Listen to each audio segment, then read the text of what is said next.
मां के विस्मय भाव को देखकर भगवान ने दूसरी बार, पहली बार जब जन्म लिए थे तब दिखाए थे, दूसरी बार भगवान ने मां को अपने विराट रूप का दर्शन कराया। विराट रूप, ये विराट रूप महाभारत में अर्जुन को दिखाया था भगवान ने, और अर्जुन के अलावा 2 लोग और देखे थे। वो 2 लोग पता है कौन है चाची? हाँ, एक संजय ने देखा था और दूसरे बर्बरीक ने देखा था। वो विराट रूप यहां भगवान ने मां को दूसरी बार दिखाया। दिखरावा मातहि निज अद्भुत रूप अखंड रो प्रतिला कोटि भगवान ने मां के शरीर में, मां ने भगवान के शरीर में देखा। क्या देखा? अगणित रवि शशि शिव चतुरानन, अगणित रवि शशि शिव चतुरानन, बहुगिरि सरित सिंधु महिकानन, बहुगिरि सरित सिंधु महिकानन, काल कर्म गुण ज्ञान स्वभाव, काल कर्म गुण ज्ञान स्वभाव, तो देखा जो सुना न काओ, तो देखा जो सुना न काओ, देखी माया सब विधि गाड़ी, देखी माया सब विधि गाड़ी, अति सभीत जोरे कर ठाड़ी, अति सभेत जोरे कर ठाड़ी, देखा जीवन चावै जाही, देखा जीवन चावै जाही, देखे भगति जो छोड़ै ताही, देखे भगति जो छोड़ै ताही, तन पुलकित मुख बचन न आवा, तन पुलकित मुख बचन न आवा, नयन मोदि चरण सिरुनावा, नयन मोदि चरण सिरुनावा, विस्मय बलत देखी महतारे, विस्मय बलत देखी महतारे, भये बहुरे शिशोरोप हरारे, भये बहुरे शिशुरूप हरारे, भये बहुरे शिशोरोप हरारे। भगवान मां के सामने विराट रूप में खड़े भय। मां ने भगवान के शरीर में देखा अनेकों ब्रह्मा शंकर को, अनेकों नदियों को, पर्वतों को, वन प्रदेश को। मां ने माया को देखा। हाथ जोड़कर भगवान के सामने डर के मारे कांप रही थी। मां ने उस जीव को देखा जिसको माया फंसाती है, उस भक्ति को देखा जो जीव को माया से छुड़ाती है। मां ने वो भी देखा जो कानों से सुना नहीं था। है डर के मारे मां का शरीर थरथर कांपने लगा हो और मां भगवान के चरणों में लौट गई। भगवान देखे मेरी मां डर गई, भगवान फिर से छोटे हो गए। भये बहुरी शिशु रूप खरारी। मां के सर पर भगवान ने अपना हाथ रखा है और मैया उठकर बैठ गई। अब आप सोचिए छोटे से भगवान होंगे और उनके सामने उनकी मां हाथ जोड़ के बैठी है। मां ने कहा प्रभु कितना बड़ा अपराध मेरे से। भगवान बोले कौन सा अपराध हो गया मां? मैया बोली जगत पिता सुत मैं सुत करी जाना। प्रभु कितना बड़ा अपराध मेरे से हो गया नाथ। संसार के पिता को मैंने अपना पुत्र मान लिया था। आज भय के मारे आपकी स्तुति नहीं हो पा रही है। आपका विराट रूप दर्शन हुआ नाथ। न आपके प्रारंभ का पता चल रहा था, न आपके अंत का पता चल रहा था। भगवान बोले यही बताने के लिए मैंने दिखाया ये रूप। मुझे एक साथ मंदिर में और पालने में देखकर आप सोचने लगी कि मेरा लल्ला दो दो का कैसे आ गया। मैं चाहूं तो धरती के एक एक तिनके में प्रकट हो सकता हूं मां, तेरा बेटा राम जीव नहीं है, मैं जगदीश हूं, मैं जहां चाहूं वहीं प्रकट हो सकता हूं। भगवान ये कहना चाहते हैं कि आगे से मुझे लेकर संशय में न रहिएगा। और यहां दर्शन करिए, ये बात भगवान ने केवल मां को बताई, दशरथ जी भी नहीं जानते। एक प्रसंग कहता है, हम संसार से अपने को छिपा सकते हैं, परंतु जन्म देने वाली मां से हम अपने आप को नहीं छिपा सकते हैं। मां हमारे बारे में सब जानती है। भगवान ने कहा, मां जो आपको दिखाया किसी से कहिएगा मत। कौशल्या जी ने हाथ जोड़कर बार बार कौशल्या विनय करई कर जोर, अब जनि कब हूँ व्यापे, प्रभु मोहि माया तो। मां ने भगवान से प्रार्थना किया है, प्रभु आज के बाद अब आपकी माया मुझे कभी व्याप्त न हो। भगवान ने मां को अपनी माया से मुक्त कर दिया है। चारों भाई थोड़े और बड़े भय, चूड़ाकरण संस्कार हुआ और चूड़ाकरण के बाद भगवान खेलने जाने लगे। आंगन में, घर के बाहर। हमारे अयोध्या में एक महापुरुष है, पूज्य श्री मिथिला बिहारी दास जी सरकार, उनको अयोध्या हाईटेक बाबा कहता है। पूरी अयोध्या हाईटेक क्यों? जितना महंगा फोन होता है वो अपने पास रखते हैं। एप्पल से नीचे का फोन यूज नहीं करते और नया जो निकलता है वही रखते हैं, हर साल बदलते हैं। कान में, पीछे फोन। पूरी अयोध्या उनको हाईटेक बाबा कहती है।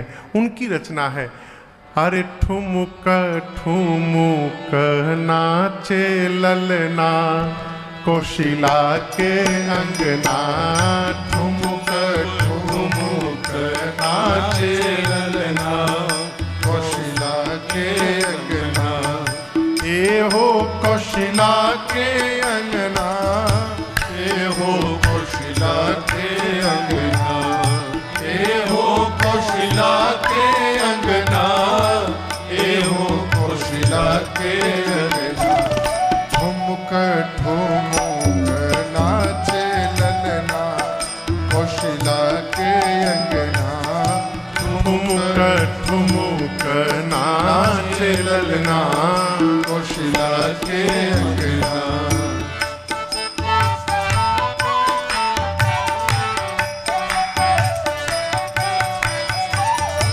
मुहावा बुझाला चाना, उठवा बकचरल पाना। मुहावा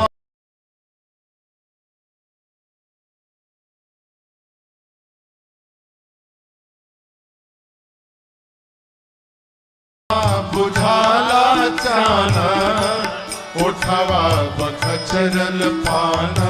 और कजरा रे बड़े बड़े नैना कौशिला के अंगना, कजरा रे बड़े बड़े नैना कौशिला के अंगना। ठुमुक ठुमुक नाचे ललना कौशिला के अंगना।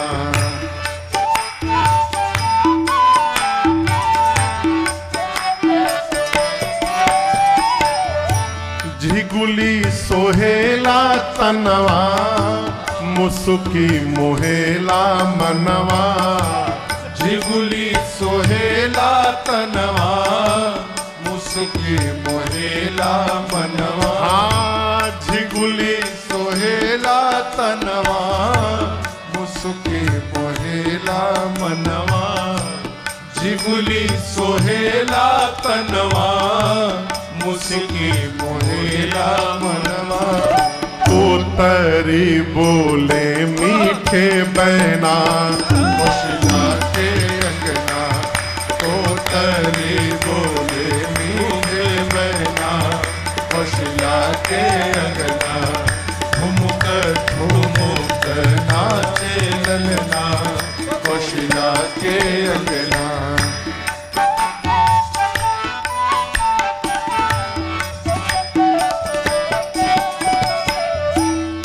भन में देखी परिछैया किल के ऊंचे करी बहिया। हम वन में देखी परिछैया किल के ऊंचे कर बहिया। हम भन में देखी परिछैया किल के ऊंचे कर बहिया। हम वन में देखी परिछैया किल के ऊंचे कर बहिया। अरे छबिल खिला जत मदनवा वशिला के अंगना छबिल खिला जत मदनवा। वशिला के अंगना ठुमुक ठुमुक नाचे ललना। वशिला के अंगना ठुमुक ठुमुक नाचे ललना। वशिला के अंगना।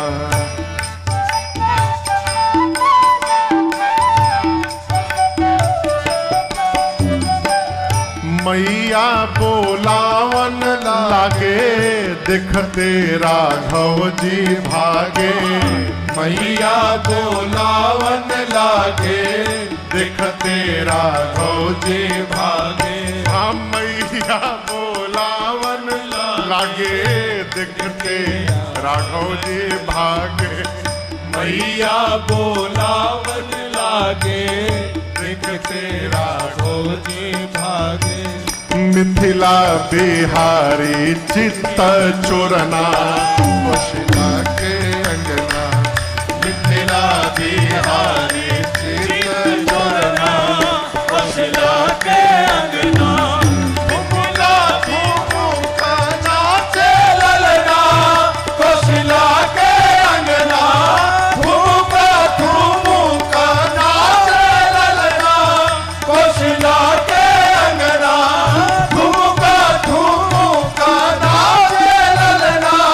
वशिला के अंगना।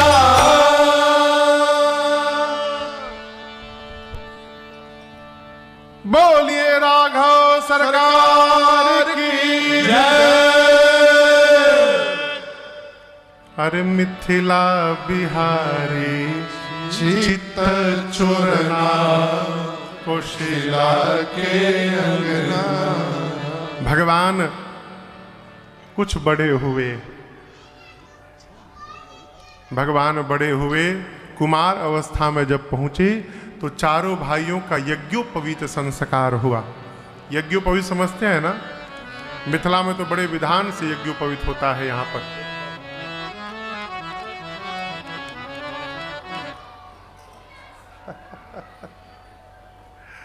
लिखल नहीं है। चारों भैया कुमार अवस्था में पहुंचे और उसके बाद माता पिता और गुरुदेव भगवान मिलकर चारों भाइयों का यज्ञोपवीत संस्कार संपन्न कराएं। यज्ञोपवीत के बाद भगवान गुरुकुल में पढ़ने गए। बाबा कहते हैं गुरु गृह गए पढ़न रघुराए अल्प काल विद्या सब आए। जाके सहज श्वास श्रुति चारी सोहरि पढ़ यह कौतुक भारी। विद्या विनय निपुण गुणशीला खेल खेल सकल नृप लीला। विद्या विनय निपुण गुणशीला खेल खेल सकल नृप लीला। चारों भैया गुरु आश्रम में पढ़ने गए। भगवान जाकर संस्कार पढ़े। क्या पढ़े? प्रातः काल उठ के रघुनाथा मात पिता गुरु ना वही माथा। बच्चों में संस्कार दीजिए। क्या? रात को सोने से पहले प्रातः काल जगने से पहले श्रेष्ठ जनों को प्रणाम करके सोएं। प्रणाम में बड़ी शक्ति है माई बाप। अभिवादनशीलस्य नित्यं वृद्धोपसेविनः चत्वारि संप्रवर्धन्ते आयुर्विद्या यशो बलम। जो बालक अपने श्रेष्ठ को प्रणाम करता है अभिवादन करता है, श्रेष्ठ की सेवा करता है, उस बालक में 4 वस्तु अपने आप बढ़ते हैं, आयु, विद्या, यश और उसका शरीर का बल, ये अपने आप बढ़ते हैं। प्रणाम करें। मार्कंडेय जी इसी प्रणाम के चलते अमर हो गए। आप सुने मार्कंडेय ऋषि का नाम सुने हैं? अल्प आयु लेकर आए थे, अल्प आयु। माता पिता को पता था कि मेरी संतान की आयु कम है, अल्प आयु है। मैया ने एक ही बात सिखाई मार्कंडेय ऋषि को, जो भी दिखाई पड़े दंडवत करो, ये न देखो कि वो किस जाति का है, दिखाई पड़े प्रणाम कर लो। मार्कंडेय ऋषि इसको गांठ बांध लिए। एक बार कहीं से देवर्षि नारद जा रहे थे, मार्कंडेय ऋषि ने उनको प्रणाम किया, नारद जी के मुख से निकल गया चिरंजीवी भव। क्या निकल गया? मार्कंडेय ऋषि बोले, नारद जी आपका आशीर्वाद ये सत्य नहीं होगा। कैसे? जिसकी कही हुई बात कभी रद्द नहीं होती है वो नारद है। मार्कंडेय जी बोले, आपने चिरंजीवी भव का आशीर्वाद दे दिया, मेरी अल्पायु उम्र है, मैं कैसे चिरंजीवी होऊंगा? अब तो नारद जी फंस गए, अब क्या करें? नारद जी मार्कंडेय ऋषि को लेकर गए ब्रह्मा जी के पास। अब बाहर सिखा दिए कि देखो कुछ मत करना, जैसे आप हमको प्रणाम किए थे ना, चुपचाप जाओ, जाके पहले ब्रह्मा जी को प्रणाम कर लो, बस। मार्कंडेय जी जाके ब्रह्मा जी को प्रणाम किए, ब्रह्मा जी के भी मुख से निकल गया चिरंजीवी भव। नारद जी बोले, हमार टेंशन समाप्त। अब आप समझिए ब्रह्मा जी, हम तो फ्री हो गए।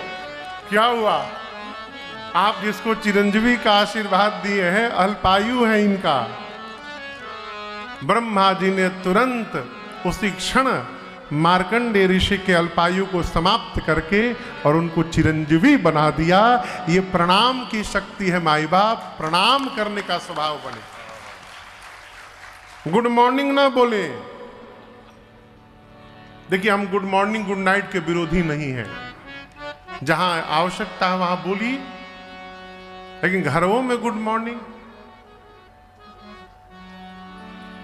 बाबूजी को गुड मॉर्निंग कहिएगा तो बाबूजी ये नहीं कहेंगे कि चिरंजीवी भव, बाबूजी भी गुड मॉर्निंग कहेंगे।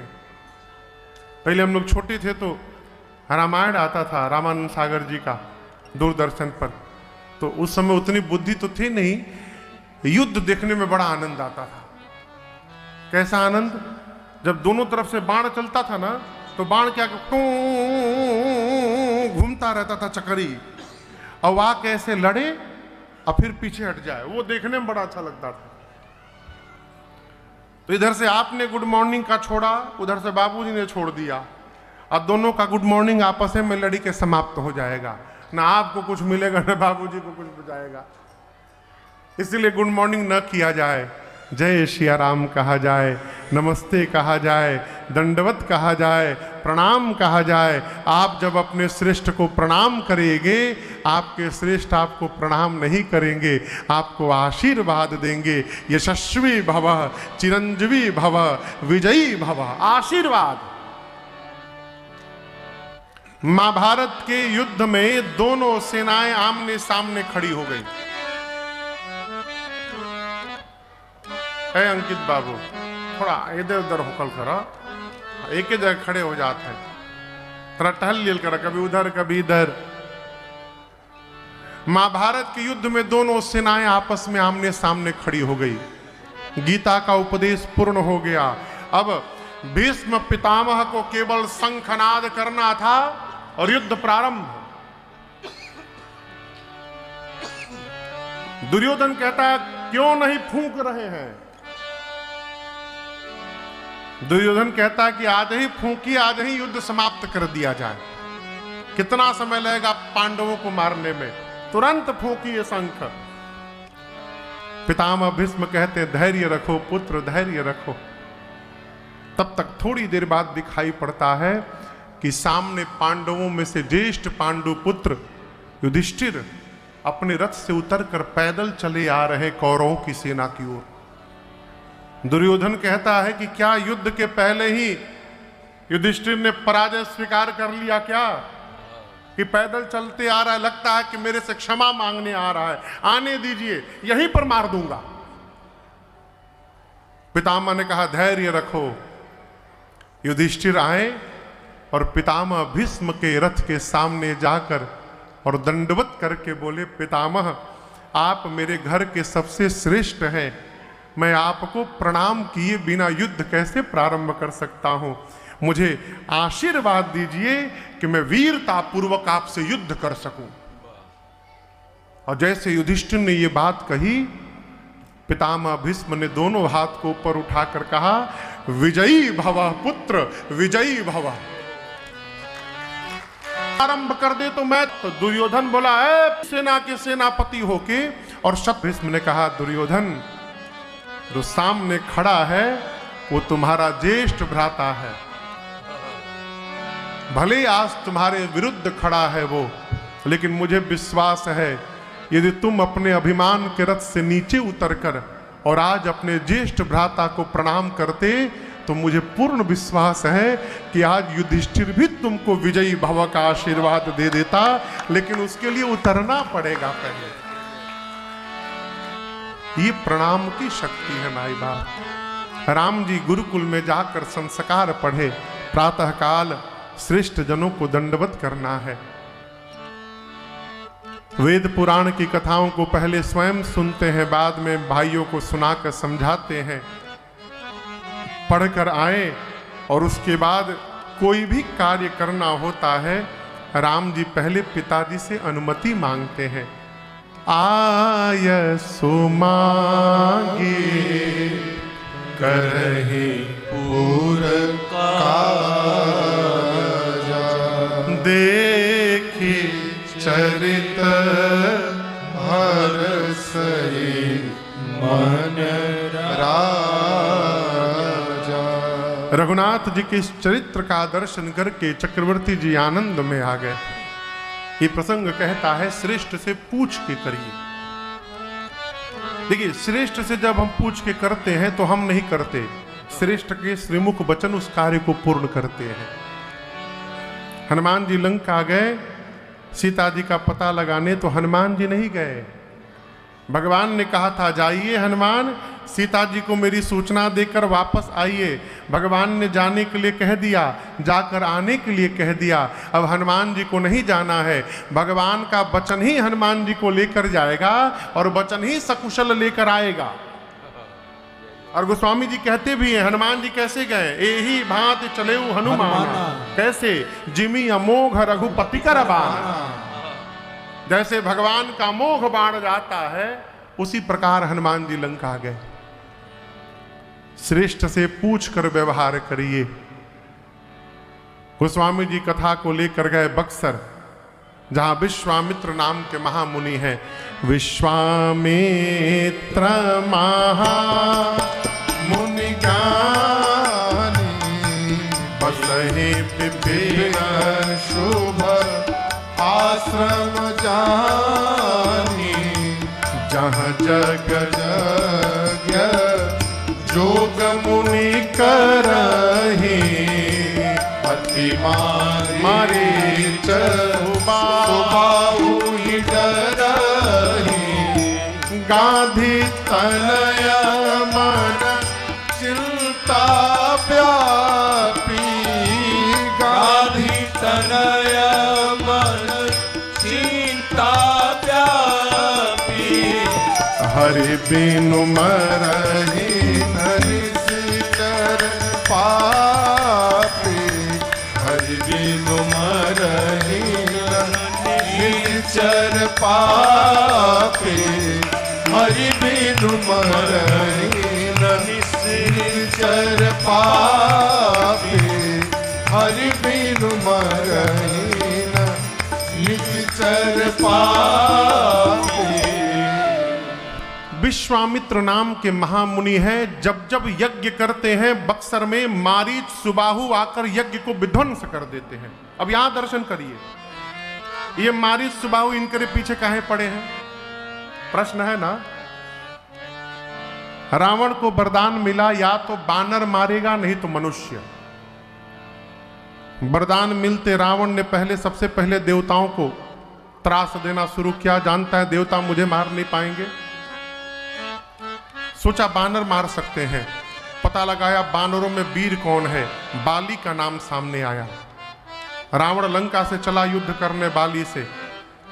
पहले दिन ही बाली उठा के रावण को पटका और उसके बाद बाली ने रावण को उठा के यहां बगल में दबा लिया। 6 महीना दबाए रखा रावण को बाली यहां पर। रावण सोचा ये तो बलशाली है, मार देगा, तो लालच देख के रावण ने बाली को अपना मित्र बना लिया। अब सोचा बानरों का राजा मेरा मित्र हो गया तो बानर मुझे मार नहीं सकते, मनुष्य मार सकता है। पता लगाने लगा कि मेरे समान दूसरा कोई मनुष्य धरती पर है अभी, तो विश्वामित्र का नाम सामने आया। क्यों? रावण ब्राह्मण है, शास्त्र जानता है, राजा है, शस्त्र भी जानता है। विश्वामित्र जी शरीर से क्षत्रिय हैं, इसलिए शस्त्र चलाना जानते हैं, तपस्या करके ब्रह्मर्षि बन गए हैं, शास्त्र भी जानते हैं। यज्ञ के महत्व को रावण भली भांति जानता है। जीवन में जो कुछ भी सिद्धि प्राप्त किया है अपना सिर आहुति करके पाया है। अपने हाथ से अपना गला काट काट के और शंकर भगवान को चढ़ाया है। हनुमान जी को प्रसन्न नहीं कर पाया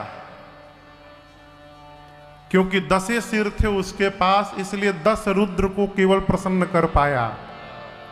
हनुमान जी 10 के परे हैं, इसलिए हनुमान जी उसके बस में नहीं है। रावण जानता है कि यज्ञ से कुछ भी प्राप्त किया जा सकता है। मारीच और सुबाहु को लगा दिया बक्सर में कि विश्वामित्र मुझे समाप्त करने की रचना बनाएगा, यज्ञ करेगा, जब जब यज्ञ करे इसके यज्ञ को विध्वंस करो। इसलिए मारीच सुबाहु बक्सर में लगे हैं। विश्वामित्र जी चिंतित हैं कि हरि बिनु मरहि निश्चर पापी।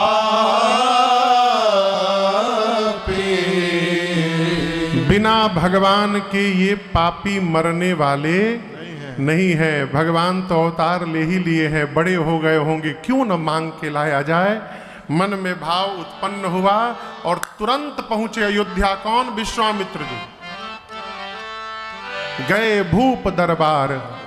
चक्रवर्ती जी सुने, मंत्रियों को लीमा देखकर चक्रवर्ती जी महाराज आनंद में आ गए। बोले महाराज मुनिवर कहिए कि आप क्यों आए हैं, आप कारण बताइए। आप कहे नहीं कि मैंने पूर्ण कर दिया। विश्वामित्र जी बोले महाराज मुझे असुरों का समूह सता रहा है और मैं आज आपसे कुछ मांगने आया हूं। महाराज बोले मांगिए मांगिए, जो चाहिए तुरंत दूंगा। मन में बोले पहले सुन तो लीजिए क्या मांग रहा हूं। अनुज समेत देहु रघुनाथा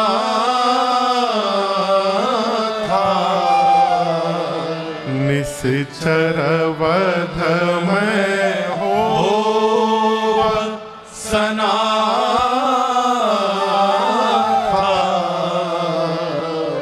विश्वामित्र जी ने कहा छोटे भैया के साथ आप मुझे रघुनाथ जी को दे दीजिए। राम जी निशाचरों का अंत करेंगे और आपके राम को पाकर ये अनाथ भी सनाथ हो जाएगा। और यहां दर्शन करिए, जैसे मांगा है महाराज का चेहरा उतर गया। कहे विप्र देवता आपको मांगने का ढंग नहीं आता है। कैसे कैसे जीवन के चौथेपन में 4 पुत्र प्राप्त हुए हैं मैं जानता हूं। आप राम को मांगने आ गए। राम में 2 अक्षर है, रा और म। मैं कहता हूं भूमि में भी 2 अक्षर है, भूमि मांगिए भूमि दे दूंगा। धन में भी मुनिवर 2 अक्षर ही है, आप धन मांगिए मैं धन दे दूंगा आपको। कोश में भी 2 अक्षर है, कोश मांग लीजिए कोश दे दूंगा। गौ में भी 2 अक्षर है, गौ मांगिए ना गौ दे दूंगा। विश्वामित्र जी कुछ नहीं बोले। अंत में दशरथ जी बोले प्राण में भी 2 अक्षर होते हैं, आप प्राण मांगिए मैं अपना प्राण आपको समर्पित कर दूंगा। परंतु राम देत नहीं बनई गोसाई। चक्रवर्ती जी ने स्पष्ट मना कर दिया, मैं राम को नहीं दूंगा। यहां पर गुरुदेव भगवान वशिष्ठ जी ने समझाया, महाराज राम को मैंने शिक्षा प्रदान कर दी, अब आयुध की शिक्षा विश्वामित्र जी देंगे, इसलिए आप विदा करिए इनको। गुरुदेव ने यह भी कहा, तब वशिष्ठ बहु विधि समझावा। बहु विधि यानी बहु के विधि से समझाया। क्या समझाया? जब तक राम जी इनके साथ जाएंगे नहीं, आपके घर में बहू आएगी नहीं। तो चाहते हैं घर में बहू आ जाए तो विदा करिए। महाराज सुने कि जाएगा तो बहू को लेकर आएगा, आनंद में आ गए। अतियादर दो तनय बुलाए, हृदय लाई बहु भांति सिखाए। अतियादर दो तनय बुलाए, हृदय लाई बहु भांति सिखाए। मेरे प्राण नाथ सुत दो, मेरे प्राण नाथ सुत दो, तुम मुनि पिता आन नहीं हो, तुम मुनि पिता आन नहीं हो,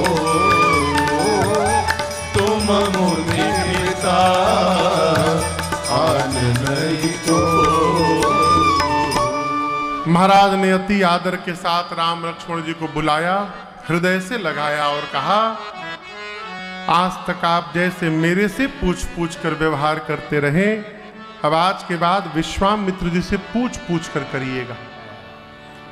और श्री विश्वामित्र जी से चक्रवर्ती जी ने कहा, मुनिवर आप ये मत मानिएगा कि दशरथ ने अपने पुत्रों को सौंपा है, आप ये मानिएगा कि दशरथ ने अपना प्राण निकाल करके आपको सौंप दिया है। मेरे प्राणनाथ सुत दो, और आज के बाद आप ही पिता हैं, तुम मुनि पिता। पूर्ण अधिकार सौंप कर महाराज ने राम लक्ष्मण जी को विश्वामित्र जी को दिया है। प्रभु माताओं से विदा लेकर आए, विश्वामित्र जी के साथ चल पड़े।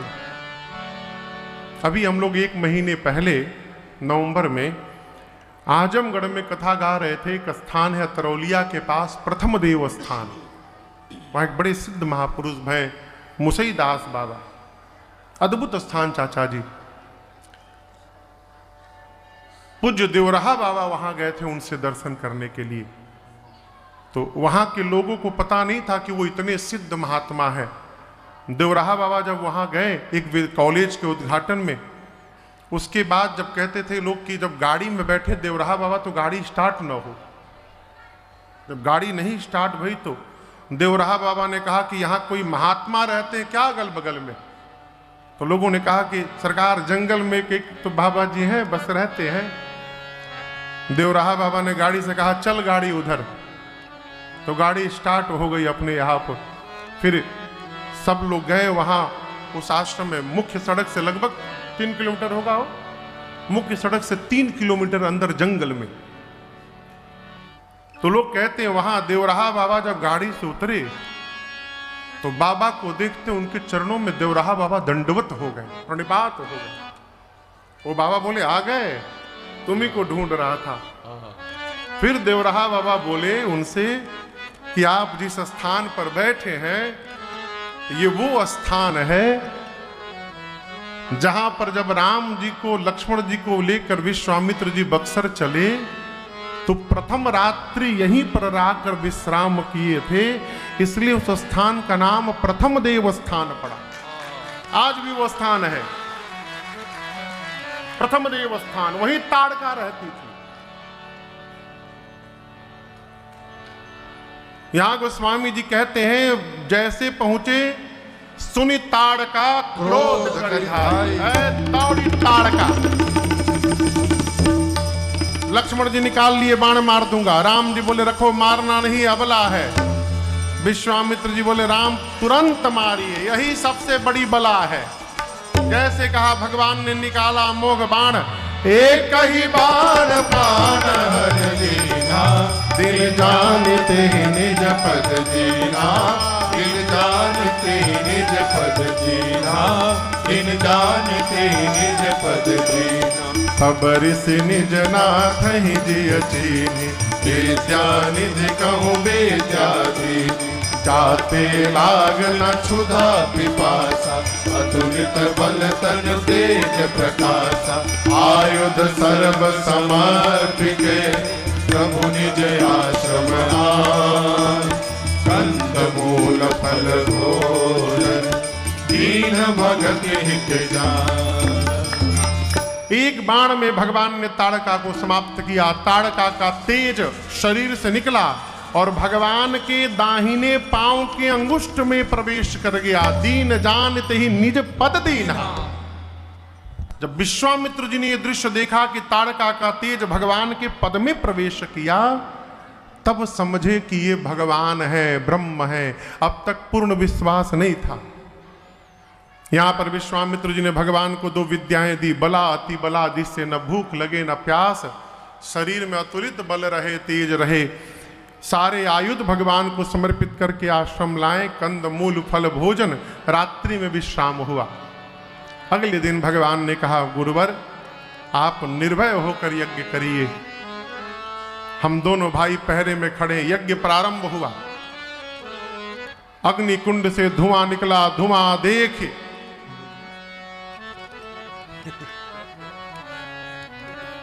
धुआं देखकर मारीच सुबाहु दौड़े विशाल सेना लेकर। भगवान ने कहा सावधान मारीच, यज्ञ विध्वंस करते हो, शर्म नहीं आती? मारीच बोला यज्ञ विध्वंस करना हमारा धर्म है। राम जी बोले सावधान हो जाओ, यज्ञ विध्वंसकों का विध्वंस करना ये राम का धर्म है, अभी बताता हूं। लेकिन यहां दर्शन करिए, भगवान ने मारीच को मारा नहीं। सोचे मार दूंगा तो आगे इसकी आवश्यकता है, सोने का हिरण बनना है। बाण का फर निकालकर भगवान ने बिना फर का बाण चलाया। मारीच 100 योजन दूर जाकर गिरा। अग्नि बाण से प्रभु ने सुबाहु को जलाकर भस्म कर दिया है। और जितनी निशाचरी सेना थी, लक्ष्मण जी ने एक ही बाण में सबको समाप्त कर दिया है। बोलिए यज्ञ रक्षक भगवान की जय। भगवान ने यज्ञ की रक्षा की है। और उसके बाद अब लक्ष्मण भैया के साथ भगवान कुछ दिनों तक बक्सर में ही विश्वामित्र जी के आश्रम में विश्राम करते हैं। भगवान बक्सर में विश्राम करते हैं।